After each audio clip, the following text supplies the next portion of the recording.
Hogyha már így itt vagyunk, ha már így itt vagyunk, akkor áruld már el, hogy mi is volt az a Mi? Mondjad.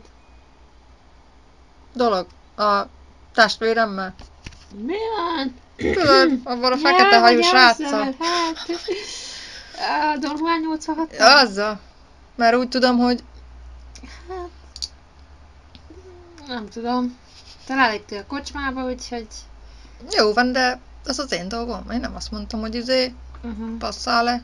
Csak egyszerűen szépen megkérdeztem úri módjára, úriember, hogy mi azt mondjára, hogy hívják, mert azt se tudom, de van annyi intelligenciám, hogy ezt így megpróbáljam megbeszélni veled, mert gondoltam, hogy le kéne Az igazság, hogy tisztáznunk, hogy most akkor kivel nyomul.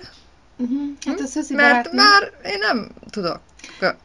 Mert arra gondoltam, hogy nem tudom hogyan, de eszembe jutott, hogy már vetni. Mert most el kellene döntened a pozíciódat. Na. Szóval, akkor gondolkozzál. Az a helyzet, hogy a Szöszi barátnőmnek is te jössz be. Szóval nem tudom. Én se. De majd megkérdezem tőle. Is. Bármint, hogy is, te jössz be, érted? Szóval... Na várjál, nekem 2 dolog itt nem stimmel. Igen?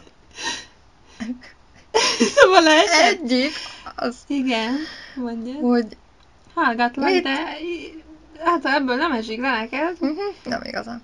Hát ez elég gáz, mert szóval nekem is te jössz be. Arra gondoltam, hogy dolgozhatnánk. Mi van? Ezt nem értem. De, hát ugyanide, hogy atomfizikus lettem, és előléptettek. Megkaptam a diplomámat, így tehát már... De unalmas vagy már. Hát... Húzogatod itt a függönyt, meg atomfizikus vagyok, meg faszom tudja, de elegem van már, érted? Én meg itt írtam a számat már, de legalább... ne Facebookozzál legalább, amikor hozzám beszélsz, mert kurvára idegesít. Gondolom, hogy jön egy autó. Nem érdekel. Ott. Gondoltam. Halló? Hát ez no, stoppalok. Mindig bele kell beszélni abba, amit csinálok. Lecsúszott a váltartom. Na? Dolgozol? Jó, neki. Látom, dolgozol. Ja, csá. Nekem ez a... Hát, ha te nem jössz be, akkor bejön más. Ennyi. Hello! Ja. Igen.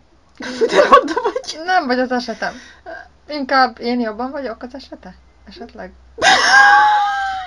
Hát igen. Hát gondoltam rá, hogy beszállhattok. Oké.